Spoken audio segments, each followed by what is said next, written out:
नमस्कार दोस्तों, मेरा नाम है दीपक कश्यप और आज की कहानी है कर्नाटक के बेंगलोर की। नेपाल के टीकाको इलाके से ताल्लुक़ रखने वाले चरण सिंह और मीना राणा करीब 35 साल पहले बेंगलोर में आकर बस गए थे।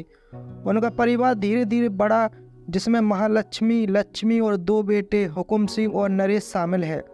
महालक्ष्मी और लक्ष्मी जुड़वा बहनें हैं और दोनों बचपन से एक दूसरे के बहुत करीब रही हैं। समय के साथ साथ महालक्ष्मी बड़ी हुई और उसकी शादी नेलमंगला इलाके में रहने वाले हेमंत दास से कर दी गई। हेमंत की एक छोटी सी दुकान है जहां वे मोबाइल और उससे जुड़े सामान बेचते हैं।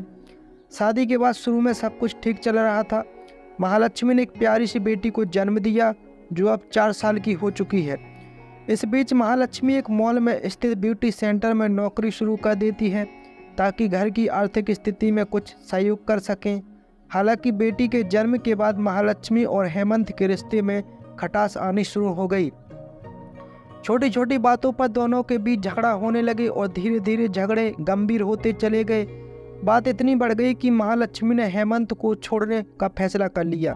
वह अपनी बेटी को लेकर अपने माता पिता के घर लौट आई और वहीं रह रही थी। हेमंत ने कई बार कोशिश की कि सब ठीक हो जाए, लेकिन महालक्ष्मी अब उनके साथ रहने के लिए तैयार नहीं थी। परिवार के लोग भी इस स्थिति से परेशान थे क्योंकि शुरू में जो शादी ठीक लग रही थी, अब उसमें इतने बड़े मतभेद पैदा हो गए हैं। महालक्ष्मी की मां मीना और पिता चरण सिंह भी अब अपनी बेटी और नातिन की देखभाल कर रहे थे और हेमंत से रिश्ता टूटने के बाद उनका सहारा बने हुए थे। कुछ समय बाद अक्टूबर 2023 में महालक्ष्मी ने एक 3 मंजिला मकान के टॉप फ्लोर पर एक कमरा किराए पर लिया और वहां सबसे अलग रहने लगी। हालांकि वह अपनी मां के साथ नियमित रूप से बात करती रहती थी और उनकी मुलाकात भी होती थी। लगभग हर 15-20 दिनों में महालक्ष्मी की मां मीना उससे मिलने उसके कमरे पर जाया करती थी। 20 सितंबर को महालक्ष्मी के किराए के मकान के पड़ोस में रहने वाले एक व्यक्ति ने अचानक कुछ अजीब महसूस किया। उसने आसपास एक तेज बदबू आने की शिकायत की। शुरुआत में उसने इसे नज़रअंदाज करने की कोशिश की, लेकिन बदबू इतनी ज़्यादा थी कि उससे रहा नहीं गया। यह बदबू लगातार बढ़ती जा रही थी। जब पड़ोसी जयराम महालक्ष्मी के कमरे के पास पहुंचा तो बदबू और भी तेज हो गई। उसे कुछ गंभीर शक हुआ और उसने तुरंत महालक्ष्मी की मां को फ़ोन किया। महालक्ष्मी के परिवार के लोग भी जल्दी ही वहां पहुंच गए और जब उन्होंने डुप्लीकेट चाबी से कमरे का दरवाज़ा खोला तो उनके होश उड़ गए। महालक्ष्मी की माँ और बहन जब उसके कमरे पर पहुंची तो उन्होंने देखा कि सामने का दरवाज़ा बाहर से बंद था। दरवाजे को खोलते ही उन्हें फर्श पर कीड़े रेंगते हुए नजर आए, जिससे वहां की स्थिति और भी भयानक लगने लगी।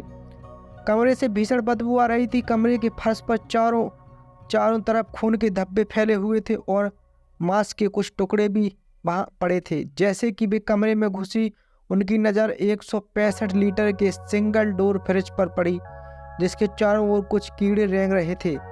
फ्रिज से आ रही दुर्गंध से साफ था कि उसके अंदर कुछ भयंकर सड़ रहा था। जब उन्होंने डरते डरते फ्रिज का दरवाज़ा खोला तो अंदर महालक्ष्मी का कटा सिर और पैर था और उसके साथ डेड बॉडी के 59 से ज़्यादा टुकड़े थे। सड़ी गली लाश के टुकड़े देख दोनों दहशत में आ गईं। महालक्ष्मी की इस हालत को देख इस कदर सदमे में आ गई कि तुरंत बेहोश होकर जमीन पर गिर पड़ी। यह इतना दिल दहला देने वाला था कि किसी के लिए भी सहन करना मुश्किल था। बदबू की वजह से मकान मालिक भी चक्कर खा गए। वह वहां से भागकर तुरंत बाहर आए और पुलिस को कॉल की। मौके पर पहुंची पुलिस ने लाश के टुकड़ों को कब्जे में लेकर पोस्टमार्टम के लिए भेजा। बदबू का अंदाजा इससे लगाया जा सकता है कि हर कोई नाक में मास्क की रुमाल बांधे नजर आया। पुलिस को एक ट्रॉली सूटकेस बेडरूम मिला। पुलिस को शक था कि ट्रॉली सूटकेस में सब रखकर उसे ठिकाने लगाने के लिए लाया गया था। डेड बॉडी को घर से बाहर ले जाकर ठिकाने लगाने में रिस्क था। जहां महालक्ष्मी रहती है वह भीड़भाड़ वाला इलाका था, इसी वजह से मर्डर करने वालों ने बॉडी के टुकड़े किए हैं। उन्होंने फ्रिज में भर दिया ताकि कुछ दिनों तक बदबू न आए। आरोपियों ने खून के निशान मिटाए और फरार हो गए। पड़ोसियों ने पुलिस को बताया कि महालक्ष्मी पिछले 5 महीनों से इस किराए के मकान में रह रही थी। शुरुआत के कुछ दिनों में उसका बड़ा भाई भी उसके साथ रहता था, लेकिन बाद में वह अकेली हो गई। पड़ोसियों ने यह भी बताया कि महालक्ष्मी अपने पति से अलग हो चुकी थी। उसके पति हेमंत नेलमंगला में उनके बच्चे के साथ रह रहे थे, जबकि महालक्ष्मी ने अपने अलग रहने का फैसला किया था। एक पड़ोसी महिला ने कहा कि महालक्ष्मी ने कभी उनसे बातचीत नहीं की। वह सुबह 9:30 बजे मॉल में अपनी नौकरी के लिए जाती थी और रात 10:30 बजे तक वापस आती थी। कुछ अन्य पड़ोसियों ने बताया कि एक व्यक्ति सुबह महालक्ष्मी को लेने आता था और रात को वापस घर छोड़ता था। जांच के दौरान पुलिस ने यह भी पाया कि महालक्ष्मी के कमरे में कोई बाहरी व्यक्ति का प्रवेश नहीं हुआ था, जिससे यह संकेत मिला कि हत्यारा उसके करीब का कोई व्यक्ति ही हो सकता है। पुलिस ने सबूत जुटाने और हत्यारे तक पहुंचने के लिए तकनीकी पहलुओं पर भी ध्यान दिया, जैसे कि मोबाइल फ़ोन की कॉल रिकॉर्ड्स और सोशल मीडिया गतिविधियों की जांच करना। पुलिस ने सबसे पहले महालक्ष्मी के कॉल डिटेक्शन रिकॉर्ड की गहन जांच शुरू की। जांच में पता चला कि महालक्ष्मी ने आखिरी बार 2 सितंबर को किसी से कॉल की थी और उसके बाद से ना तो किसी ने उसे फ़ोन किया और ना ही उसने किसी को फ़ोन किया। इसके अलावा उसका मोबाइल रूम में स्विच ऑफ मिला था। इस जानकारी के आधार पर पुलिस ने निष्कर्ष निकाला कि महालक्ष्मी की हत्या 2 सितंबर को ही की गई थी। महालक्ष्मी की मां ने बताया कि उनकी बेटी से आखिरी बार 2 सितंबर को फ़ोन पर बात हुई थी, जिसमें उसने कहा था कि वह जल्द ही अपने पति से मिलने जाएगी। इस बातचीत के बाद से मां बेटी की कोई और बातचीत नहीं हुई। पुलिस की जांच में एक और महत्वपूर्ण बात सामने आई।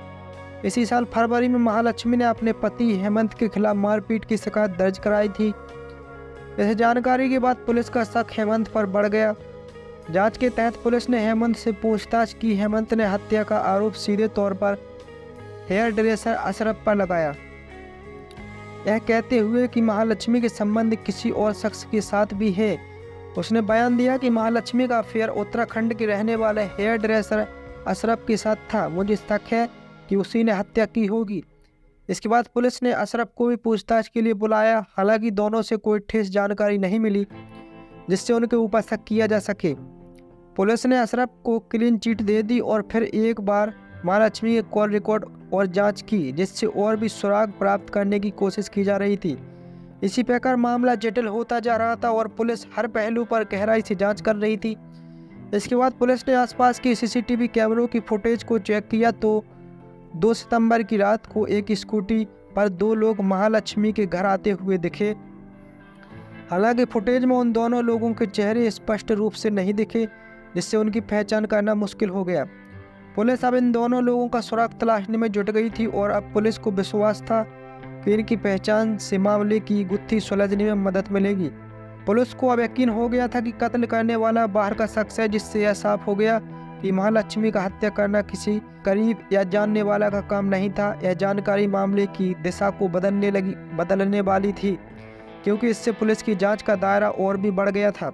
पुलिस ने स्थानीय लोगों से भी पूछताछ जारी रखी और संभावित संदिग्धों के बारे में जानकारी जुटाने के लिए विशेष टीमों का गठन किया। 2-3 दिन के बीतने के बावजूद पुलिस के हाथ खाली थे। इस बीच केस में एक नया मोड़ आ गया। ओडिशा पुलिस को भद्रक इलाके में एक पेड़ से लटकी हुई एक आदमी की लाश मिली। लाश के साथ एक चिट्ठी भी मिली, जिसमें बेंगलुरु में हुई महालक्ष्मी के कत्ल का कबूलनामा था। जब तफ्तीश की गई तो पता चला कि यह लाश मुक्ति रंजन नाम के एक व्यक्ति की। अब परिस्थितियों को देखकर यह साफ लग रहा था कि गिरफ्तारी के डर से उसने खौफनाक कदम उठाया था। लेकिन सवाल यह था कि मुक्ति रंजन कौन था, महालक्ष्मी की हत्या उसने क्यों की और इन दोनों के बीच क्या रिश्ता था। पुलिस ने कड़ियों को जोड़ना शुरू किया और एक कहानी सामने आई। 30 वर्षीय मुक्ति रंजन ओडिशा के भद्रक जिले के एक गांव का रहने वाला था। कुछ साल पहले काम की तलाश में वह बेंगलुरु आया और वहां एक मॉल में कपड़े की दुकान में नौकरी करने लगा। 1 साल पहले 2023 में मुक्ति रंजन की मुलाकात महालक्ष्मी से बेंगलुरु के एक मॉल में हुई और इसके बाद दोनों के बीच बातें होने लगी। महालक्ष्मी इसी मॉल के कस्ट्यूम आउटलेट में टीम लीडर के तौर पर काम करती थी। मुक्ति रंजन के साथ उसकी बातचीत का सिलसिला आगे बढ़ा और दोनों के बीच दोस्ती हो गई। महालक्ष्मी इसी मॉल के एक कस्ट्यूम आउटलेट में टीम लीडर के तौर पर काम करती थी। मुक्ति रंजन के साथ उसकी बातचीत का सिलसिला आगे बढ़ा और दोनों के बीच दोस्ती हो गई और कब बात प्यार में बदल गई दोनों को समझ नहीं आया। मुक्ति रंजन महालक्ष्मी को दुनिया की सारी खुशियां देना चाहता था, तो वहीं महालक्ष्मी की दोस्ती कई और मर्दों से भी थी और यह चीज़ लगातार मुक्ति रंजन को खटक रही थी और उसके अंदर गुस्सा और जलन पनप रहा था। आए दिनों दोनों के बीच जमकर झगड़े होते थे। 1 सितंबर को भी मुक्ति और महालक्ष्मी के बीच झगड़ा बढ़ा और कमरे में मुक्ति रंजन राय ने महालक्ष्मी के टुकड़े कर फ्रिज में ठूंस कर भर दिया। हत्या करने के बाद मुक्ति उड़ीसा फरार हो गया। मुक्ति रंजन ने महालक्ष्मी की हत्या के बाद अपने भाई को फ़ोन किया और उसे बताया कि उसने महालक्ष्मी की हत्या कर उसके शरीर के टुकड़े कर दिए हैं। इसके साथ ही उसने बताया कि पुलिस से बचने के लिए उसे बेंगलुरु छोड़कर भागना पड़ा। इस खुलासे के बाद मुक्ति का भाई हक्का बक्का रह गया और उसने तुरंत इसकी जानकारी पुलिस को दी। पुलिस को अमसराग मिलते उन्होंने मुक्ति को ढूंढने के लिए प्रयास शुरू कर दी, लेकिन मुक्ति का फ़ोन लगातार स्विच ऑफ आ रहा था, जिससे उसकी सटीक लोकेशन ढूंढने में पुलिस को काफ़ी मुश्किलें आ रही थीं। फिर अचानक एक नई जानकारी सामने आई। उड़ीसा के भद्रक जिले में कुल 12 कब्रिस्तान के पास एक लाश मिली और इस लाश की शनाख्त मुक्ति रंजन के रूप में हुई। लाश के पास चिट्ठी मिली थी और मौके की स्थिति में साफ हो गया कि मुक्ति ने खुदकुशी कर ली थी। चिट्ठी में उसने महालक्ष्मी की हत्या की पूरी जिम्मेदारी ली थी और यह भी लिखा था कि गिरफ्तारी के डर और अपराध बोध से ग्रस्त होकर उसने एक कदम उठाया।